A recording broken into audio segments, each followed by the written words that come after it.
Wartawan bertanggungjawab menjadi suara masyarakat majmuk serta ejen pemudah cara dialog. Hai, saya Cam Hashim.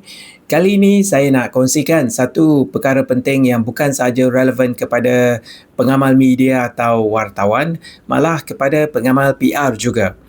Di Malaysia terdapat Kod Etika Wartawan yang diterbitkan oleh Jabatan Penerangan Malaysia. Kod Etika Wartawan ini adalah suatu panduan asas amalan kewartawanan yang berintegriti dan bertanggungjawab. Yang anda dengar di pembukaan video ini tadi bila saya bercakap tentang tanggungjawab wartawan, itu merupakan satu daripada 8 etika wartawan di negara kita.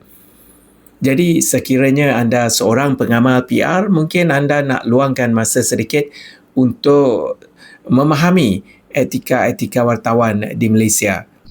Kod Etika Wartawan boleh didapati melalui laman website Jabatan Penerangan Malaysia di www.penerangan.gov.my. Di muka hadapan laman website, cari perkhidmatan di menu bar, kemudian klik Portal D-Book. Di sinilah anda boleh buat carian. Dalam kotak anda boleh type Kod Etika Wartawan dan mulakan carian anda.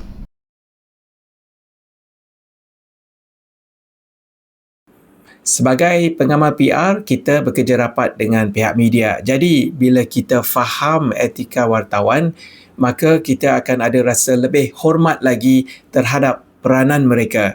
Dan ia juga memberi kita peluang untuk membina hubungan yang lebih profesional dan lebih dipercayai. Etika bukan sekadar untuk wartawan, ia adalah asas kepada komunikasi yang berintegriti. Saya Cam Hashim. Kita jumpa lagi.